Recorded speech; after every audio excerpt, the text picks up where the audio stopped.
Dans une petite localité nommée Le Monastier, à 15 milles de Dupuis, j'ai passé environ un mois de journées délicieuses. Le Monastier est fameux pour la fabrication de dentelles, de l'ivognerie, de la liberté des propos et des dissensions politiques sans égale.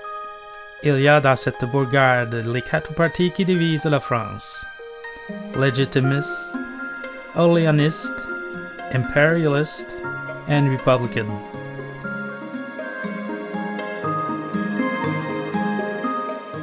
Chacun avait à cœur d'être aimable et utile pour un étranger, et cela tenait pour une grande part à mon projet d'excursionner vers le sud, à travers les Cévennes.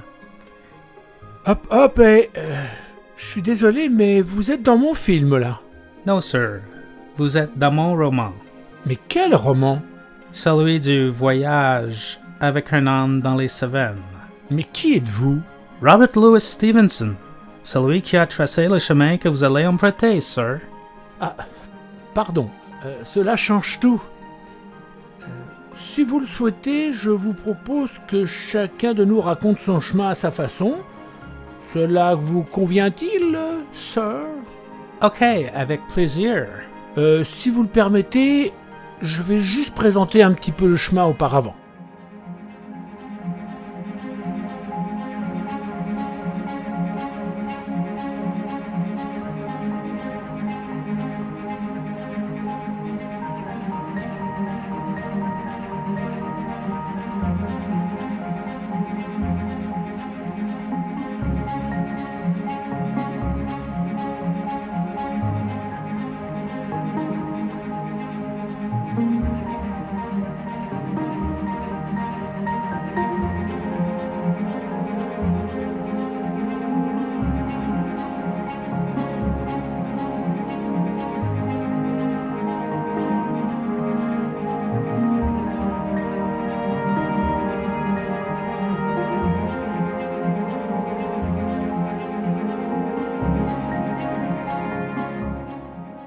Situé au sud du Massif central, le chemin Stevenson, ou GR70, traverse une grande partie du parc des Cévennes. Aujourd'hui, il débute du Puy-en-Velay et se termine à Alès. Pour rester dans la tradition, nous débuterons le chemin depuis le Monastier-sur-Gazeille à travers la région du Velay. La région du Gévaudan débute dans le village de Langogne, pour se terminer au Blémard. Encore quelques étapes pour traverser les monts Lozère jusqu'à Florac. Enfin, nous terminons notre périple par la région des Cévennes et Saint-Jean-du-Gard.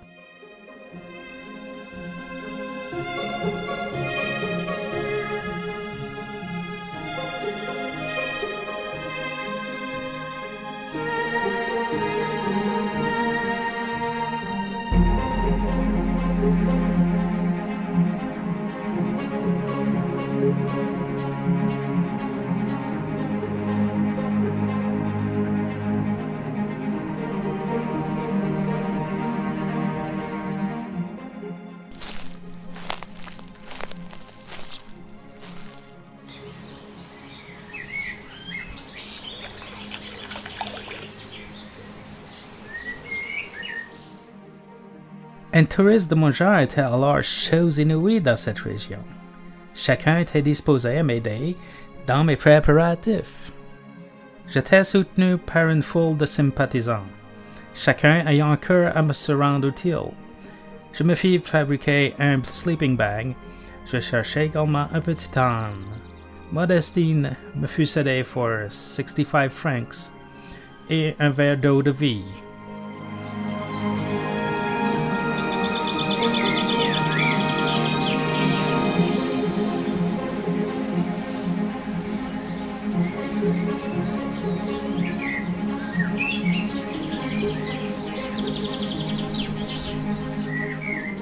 C'est au petit matin du 14 mai, avec une gelée blanche, que je m'engageais sur le chemin vers le village du Goulet, à travers les champs de lentilles.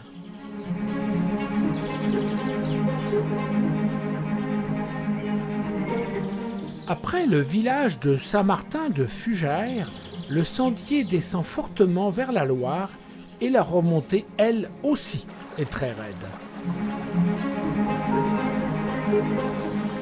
Beau panorama sur le château de Beaufort. Pause dîner au village de Montagnac. Le sentier est bordé de rivières et de petits lacs. Le manque de place dans les hébergements m'obligera à continuer mon chemin jusqu'à Landos. Du Bouchet Saint-Nicolas à Landos, je traverse une vaste plaine de culture. Heureusement, le soleil était présent et ce fut une très belle étape d'un peu plus de 30 km. Arrivé à Landos, ce fut le gîte communal très confortable que je vous recommande. Et vous, monsieur Stevenson, comment s'est passée cette belle journée? En matière d'armes et de batterie de cuisine, j'ai pris un revolver, une petite lampe à alcool et une poêle, une lanterne et quelques chandelles d'un sou, un couteau de pêche et une large gourde de peau. La cloche du monastère sonnait juste à 9 o'clock lorsque je descendis la colline à travers les prés communaux. Modestine avançait d'un pas trébuchant sur ses 4 petits houfs à sabots. C'était Sunday, tandis qu'au bas de la côte, nous traversions Saint-Martin de Fugères. Je goûtais à la beauté et à la paix de la contrée. Au village de Selle, le bas au complet fit un tour et se vautirent dans la poussière sous le ventre de l'ânesse. L'auberge du Bouchet Saint-Nicolas était une des moins prétentieuses que j'ai jamais visitées, mais j'en vis beaucoup plus de ce genre durant mon voyage.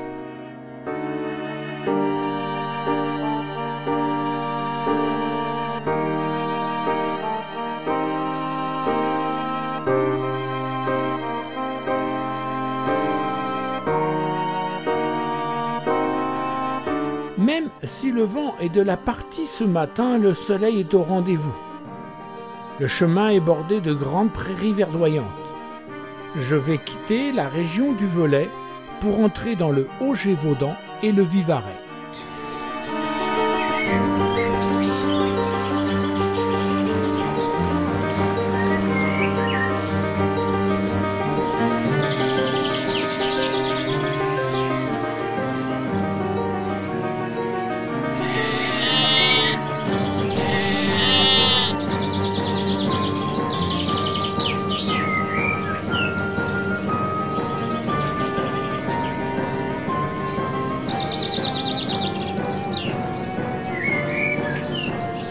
Pradelles sera le premier village traversé ce matin. Aujourd'hui, il est classé parmi les plus beaux villages de France.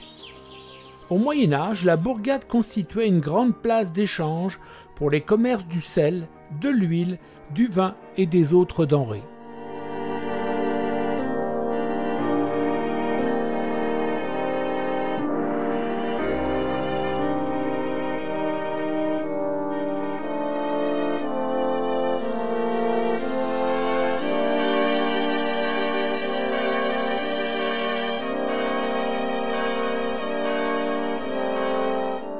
La coquille Saint-Jacques n'est pas là par hasard.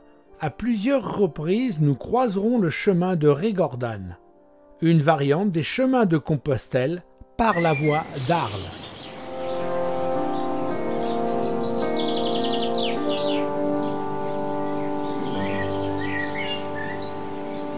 Encore de magnifiques panoramas avant mon arrivée à Langogne, ma ville-étape.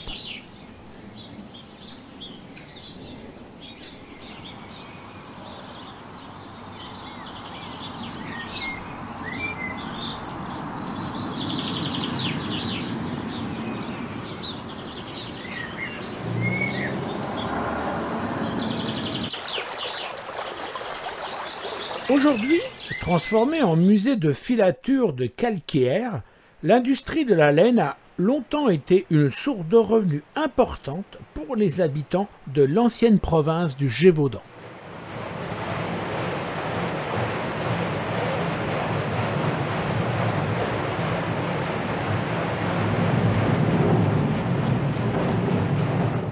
Le travail dans ces filatures était très pénible. Beaucoup de femmes y travaillaient et leurs conditions étaient à peine concevables.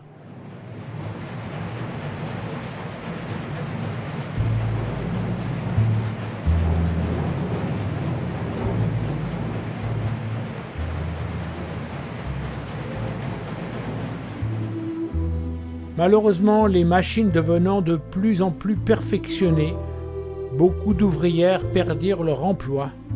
Peut-être un mal pour un bien.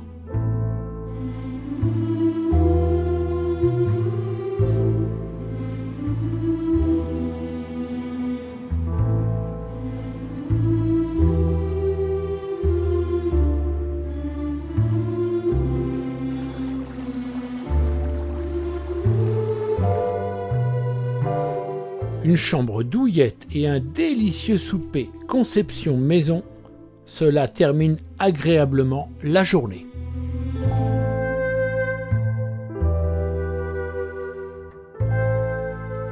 C'est dans cette région que plane encore l'histoire sur la bête de Gévaudan, monstre sanguinaire, énorme, impitoyable, qui fut en fait un simple loup. Il n'est que 2 o'clock lorsque je m'ai mis en route pour rejoindre le village de Chélard-l'Évêque. C'est dans le village de Fouzelac que les portes restaient closes à mes demandes de renseignements. Ce fut ma première nuit à la baie d'Étoile en compagnie de Modestine.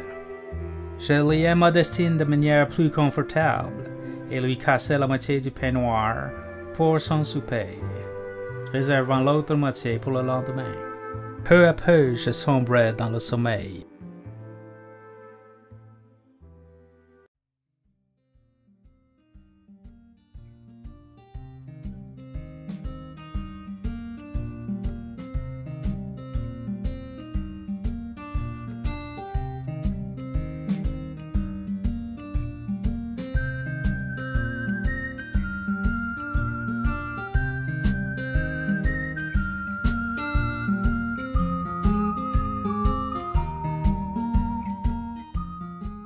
Dans le matin frais mais ensoleillé, je quitte Langogne et poursuis mon chemin à travers les sous-bois ombragés, les chemins rocailleux. Bugérolles, Lermes, Fouzillac, de nombreux villages avec chacun leur charme particulier. Dans une petite vallée encore préservée où l'on peut s'imaginer aisément comment vivaient les Lozériens au siècle dernier, le Chélard-l'Évêque offre toute la tranquillité et le charme d'un petit paradis. L'hiver est rude et les petites routes sont souvent encombrées par la neige.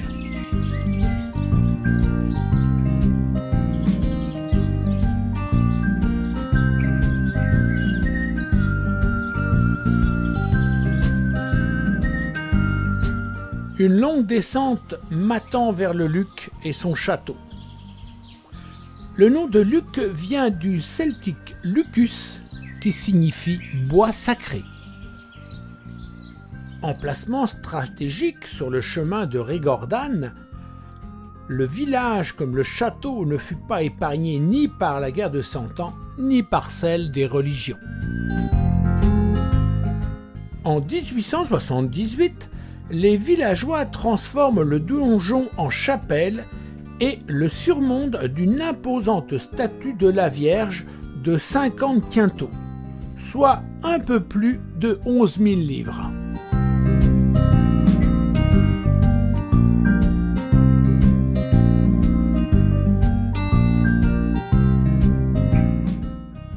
C'est à La Vérune que je fis halte pour la soirée dans un bâtiment utilisé pour des colonies de vacances et non chauffé.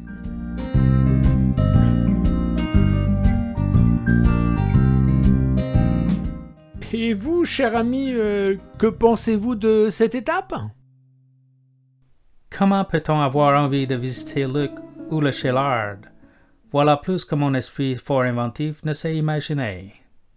Quant à moi, je voyage non pas pour aller quelque part, mais pour marcher. Je voyage pour le plaisir de voyager. L'important est de bouger éprouver de plus près les nécessités et les embarras de vie, de quitter le lit douillet de la civilisation, de sentir sous mes pieds le granit terrestre et les silex épars avec leurs coupons.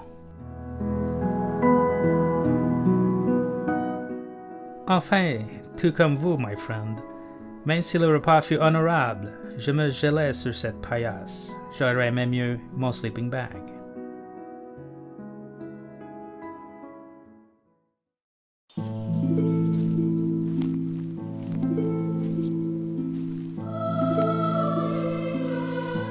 Début de journée pluvieuse mais agréable car une grande partie du chemin se fait à l'abri des sous-bois. Ce matin, c'est la montée sur Notre-Dame-des-Neiges.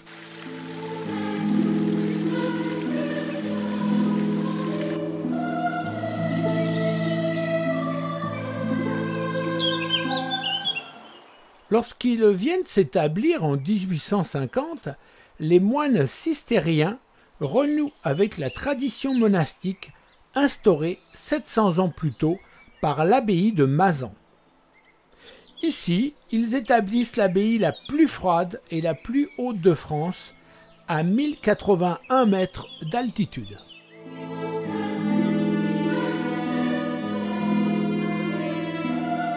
Aujourd'hui, il est possible d'y séjourner et de nombreuses visites sont également possibles, ainsi que des retraites en silence.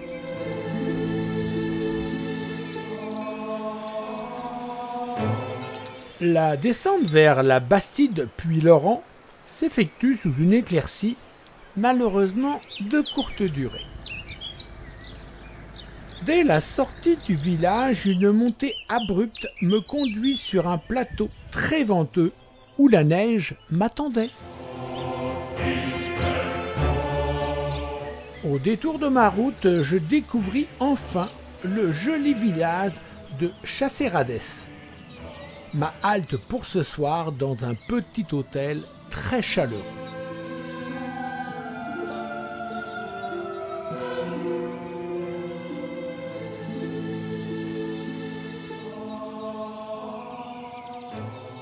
Au lieu dit de la Bastide, on me conseilla de quitter le cours de la rivière et de suivre une route qui grimpait sur la gauche. J'étais maintenant parvenu au petit chemin menant à mon étrange destination, le couvent des trappistes de Notre-Dame-des-Neiges. Je fus accueilli très chaleureusement et guidé jusqu'à dans une petite chambre réservée au public. Ainsi de 2 o'clock in the morning et toutes les 2 heures jusqu'à 8 heures le soir, chaque moine travaille de différentes façons pour le bien de la communauté. Pour le repas du soir, je n'étais pas seul. Un curé de paroisse et un ancien militaire m'accompagnaient. C'est vers midi, le lendemain, que je me mis en route pour rejoindre Chasserades. Contrairement à la conversation de la veille où je fus pris pour un hérétique, j'ai passé une excellente soirée en compagnie des travailleurs employés pour l'étude topographique de la future voie ferrée.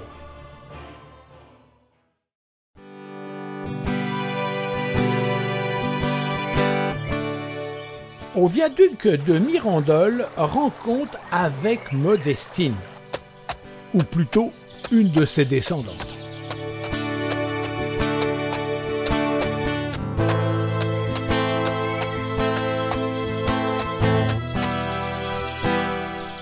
La traversée de la montagne du Goulet et sa magnifique forêt de chênes et de bouleaux, d'êtres et toutes sortes d'essences à travers un léger brouillard, à cette étape, donne une certaine féerie.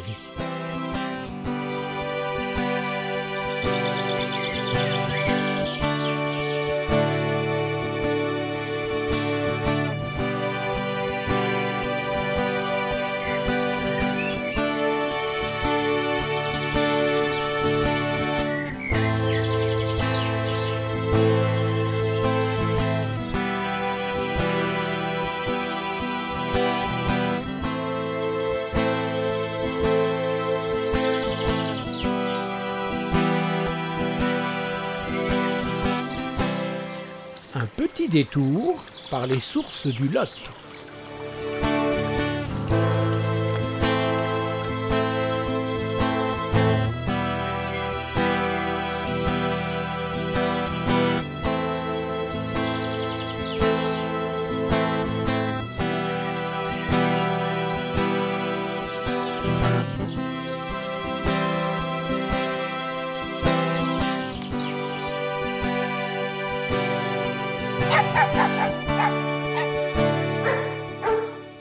Situé à 2 km du Blémard, le petit village Les Alpiers ressemble à un village fantôme, hormis un hébergement en sortie de celui-ci.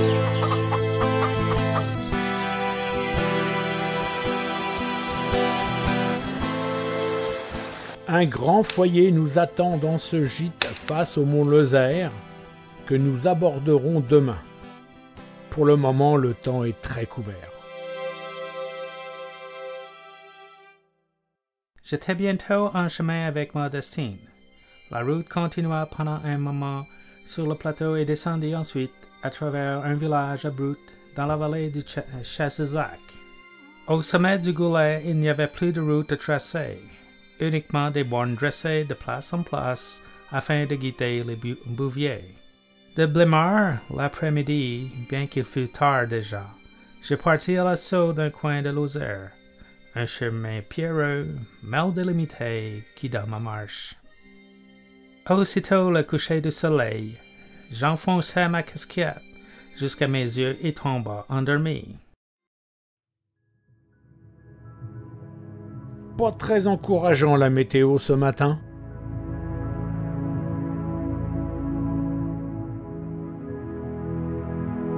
À la sortie des Alpiers, un hébergement insolite. Une petite halte au Blémard pour le ravitaillement. Aujourd'hui, c'est le mont Finiel à 1700 mètres d'altitude qui m'attend.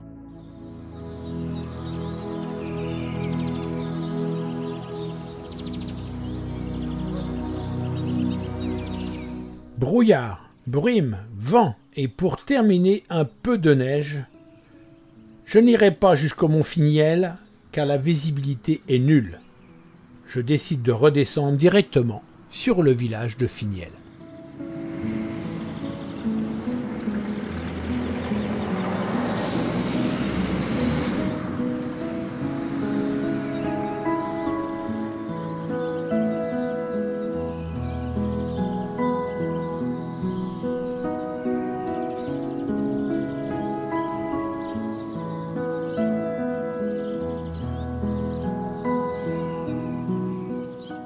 La descente est assez escarpée, mais c'est à travers des paysages de roches granitiques entourées de genêts.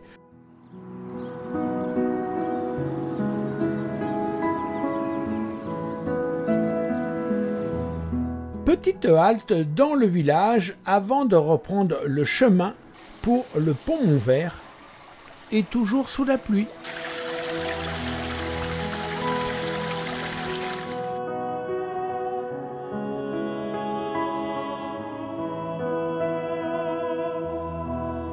C'est au détour du chemin que l'on plonge littéralement sur le village de Pont-Montvert.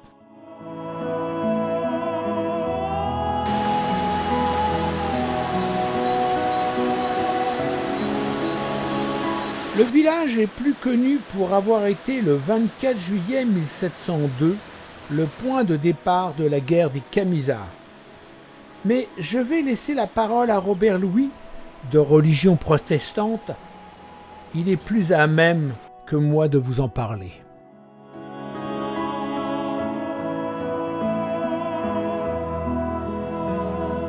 Comme lors du passage de Notre-Dame-des-Neiges, je fus considéré d'hérétique parce que je suis de confession protestante.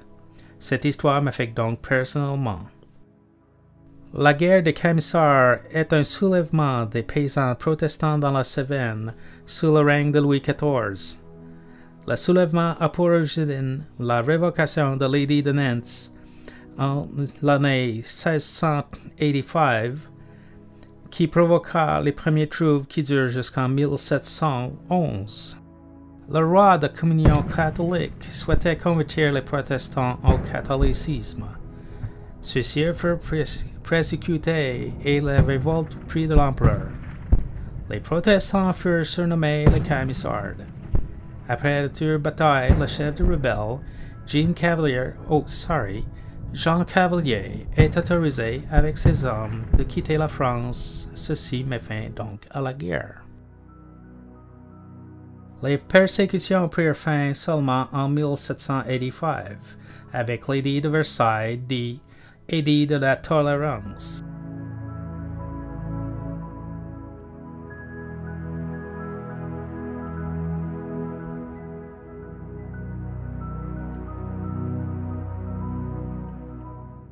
Dès la sortie de Pont-Montvert, le Chevin serpente à travers les genêts sur les causses livrées au vent.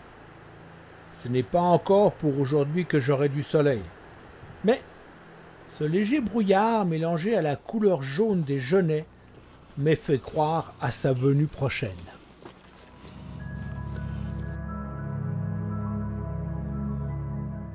C'est à travers la montagne du Bouchez que je franchis les cols de la Planète, du Sapet et le signal du Bougès, à plus de 1400 mètres d'altitude. Je suis dans le parc des Cévennes depuis la sortie du pont Montvert et j'y cheminerai jusqu'à Saint-Jean-du-Gard.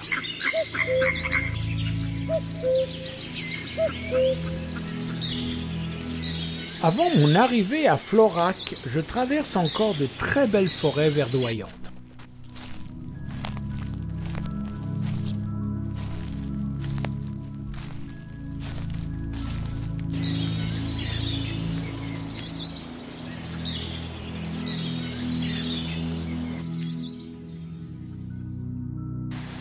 Florac est au carrefour de l'eau et de la pierre. C'est le confluent de 4 cours d'eau. Le Tarnon, le Tarn, la Mimande et la résurgence du Péché. C'est aussi la jonction de 3 univers géologiques, le schiste, le granit et le calcaire. Le temple protestant et l'église catholique se côtoient en plein centre-ville.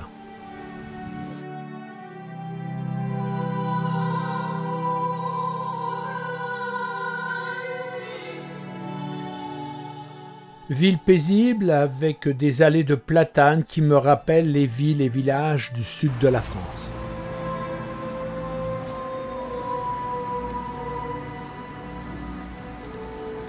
Une route neuve me conduit à Pont de Montvert à Florac. En bas, le Tarn grondait, tapageur et sauvage. En haut, les cimes étaient irradiés de lumière.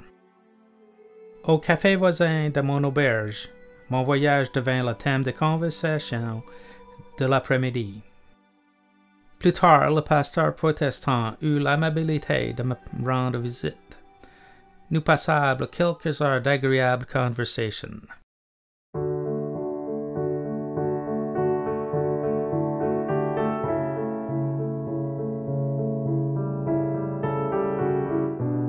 Aujourd'hui, petite étape, mais ensoleillée. Je vais longer le Tarn et la Mimande jusqu'à Saint-Julien d'Arpanon.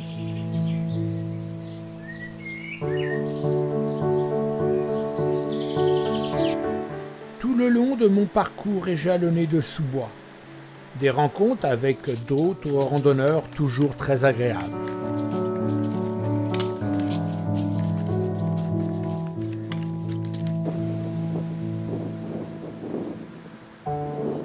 De nombreux petits villages sont accrochés sur les gorges de la rivière, comme le château de La Salle.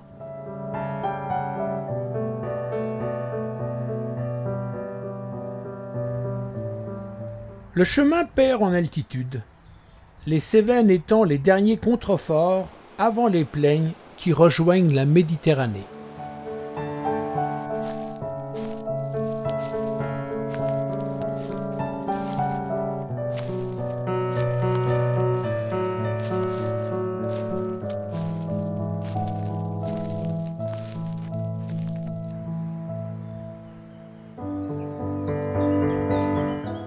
La population du village de Saint-Julien d'Arpanon est passée en un peu plus de 200 ans de 600 habitants à seulement une centaine aujourd'hui. Il reste encore les ruines du château.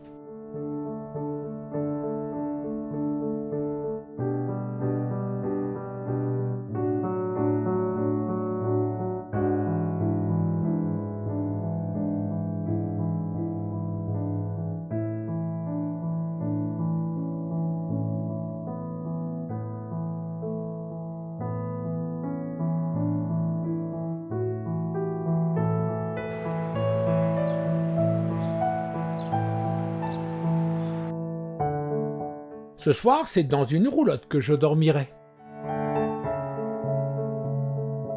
Nous quittâmes Florac, bourrique fatigué, et conducteur de bourrique fatigué. Un creuse sur le chêne me servit de lit, avant que j'eusse donné à manger à Modestine et disposé mon sac. 3 étoiles brillantes, déjà avec éclat, et les autres commençaient d'apparaître aux profondeurs du ciel.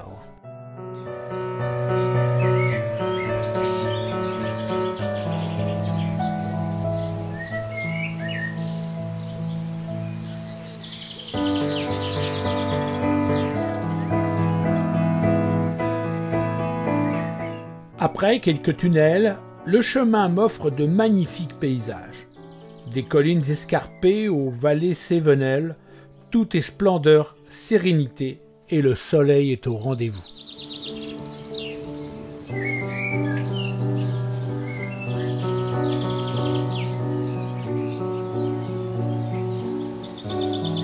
Certainement une de mes plus belles étapes de tout mon périple.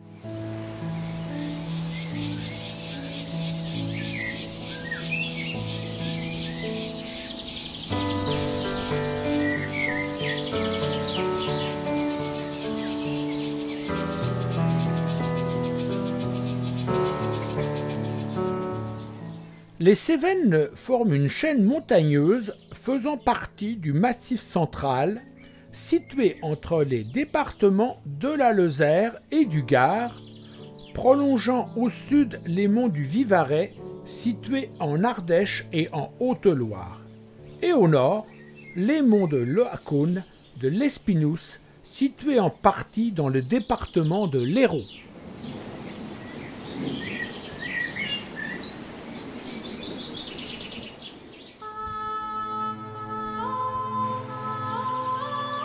Je ne me suis pas rendu jusqu'à Saint-Germain-de-Calberte, mais arrêté à 2 km avant l'auberge. Loup sert de la canne. Si vous passez par là, un bon conseil, passez la nuit dans cette auberge. En plus du magnifique panorama, la cuisine est gastronomique.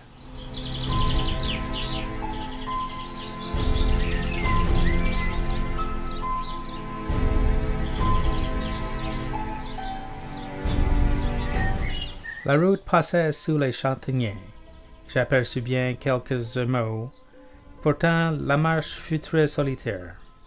Maintenant, le soir tombait et j'entendis une voix de femme chanter une douce complainte. Je débouchai dans le village endormi de Saint-Germain de Calberte, enseveli dans la nuit opaque.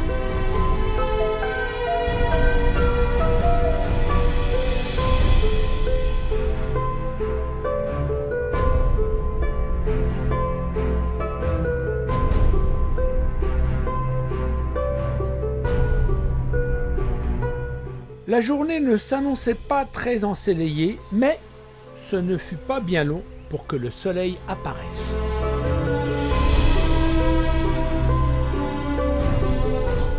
Une petite halte à Saint-Germain-de-Calberte pour un petit café et un petit tour à l'épicerie. Je commence à percevoir l'architecture des villages de Provence avec des rues plus étroites. La montée du col de Saint-Pierre est un peu raide au même titre que la descente à travers une garrigue très méditerranéenne.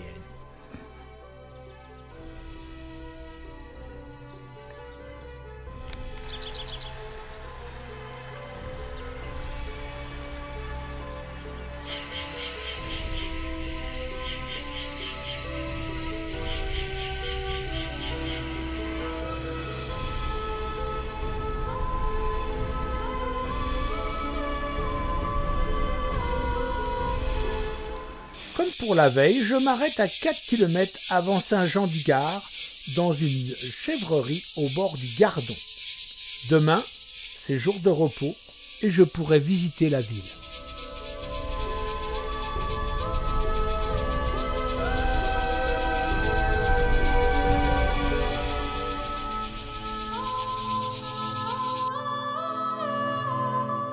Pendant 12 jours, nous avions été d'inséparables compagnons. Nous avions parcouru sur les hauteurs plus de 120 km, traversé plusieurs chaînes de montagnes considérables, fait ensemble nos petits bonhommes de chemin avec nos 6 jambes par plus d'une route rocailleuse et plus d'une piste marécageuse. Après le premier jour, quoique je fusse souvent choqué et hautain de mes façons, j'avais cessé de m'énerver. Pour elle, la pauvre Modestine, elle en était venue à me considérer comme une providence.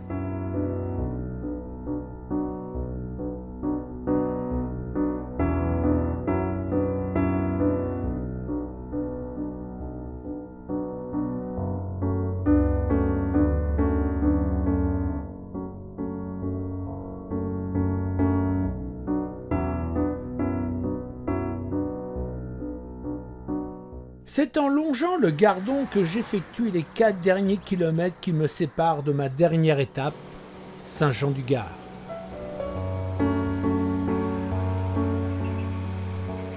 Le village fut marqué par les guerres de religion, notamment avec la guerre des Camisards. Aujourd'hui, Saint-Jean-du-Gard est un village authentique, dans un cadre naturel, préservé, où il fait bon vivre.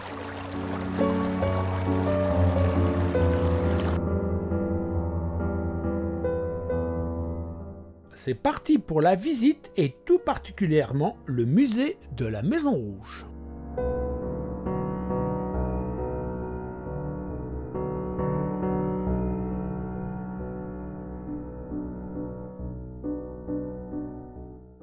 Aujourd'hui transformée en musée Cévenol, la Maison Rouge abritait l'une des plus grandes filatures de soie.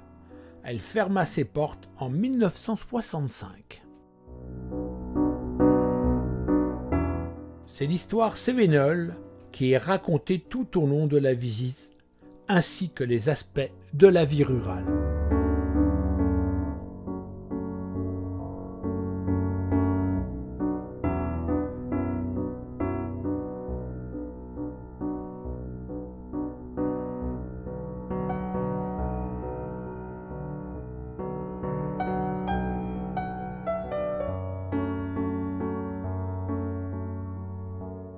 La filature apportait du travail à la région, mais les conditions étaient dures, surtout pour les femmes.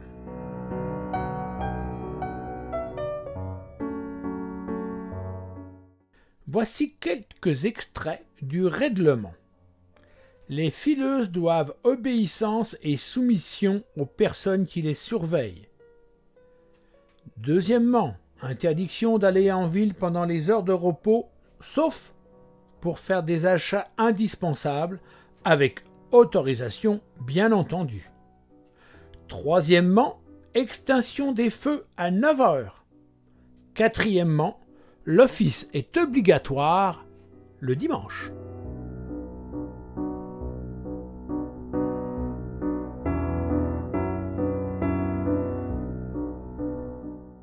Demain, je vais vous faire découvrir un aspect plus touristique, mais c'est une surprise.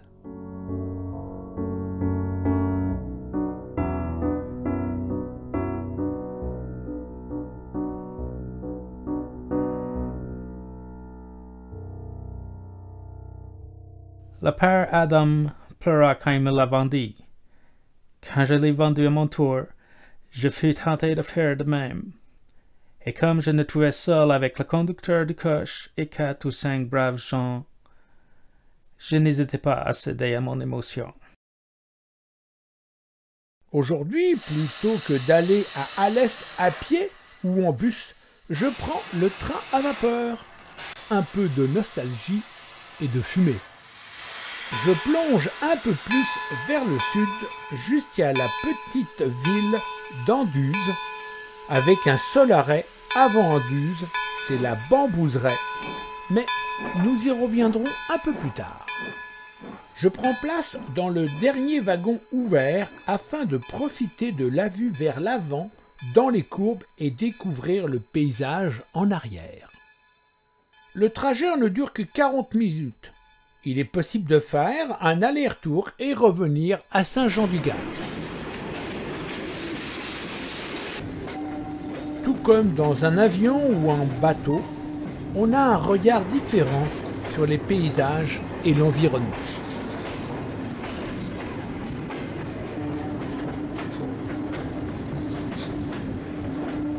Le bruit des roues sur les rails, les jets de vapeur, le sifflet, la traversée des tunnels et des viaducs me replongent dans mon univers d'enfant.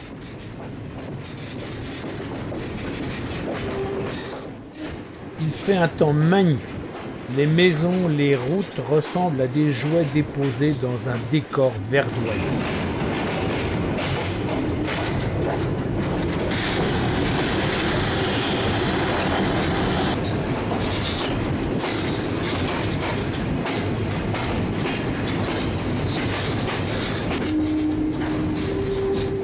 Enfin, à l'arrivée à Anduze par un viaduc métallique qui surplombe le Gardon et un interminable tunnel.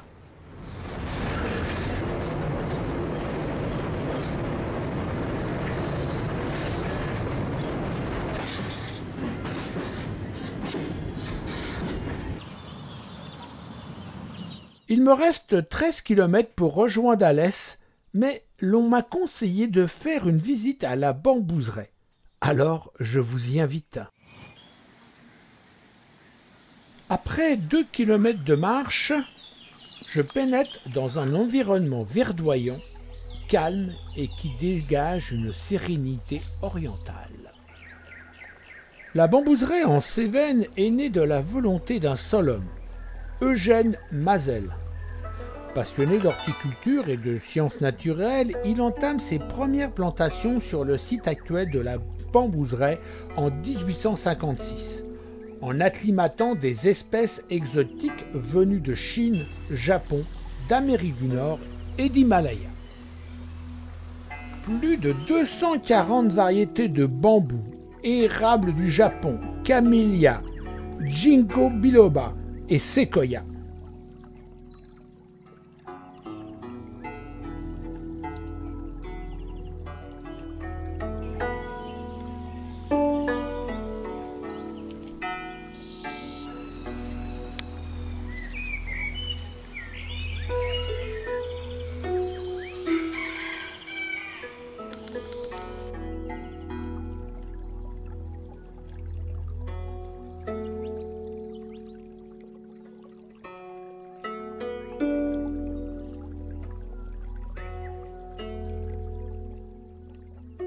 Un village laotien entièrement construit par un membre du personnel d'origine laotienne et son équipe. Une utilisation du bambou dans la construction.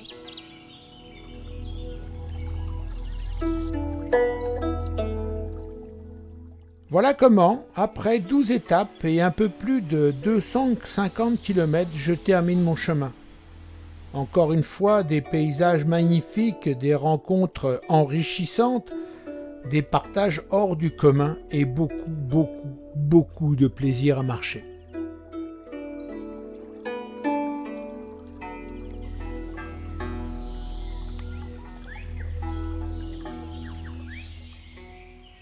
Merci à toi, Robert Louis. J'ai toujours ressenti ta présence avec moi tout au long de ce voyage.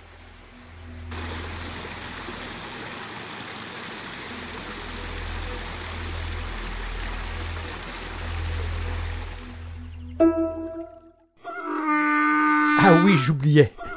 Merci Modestine.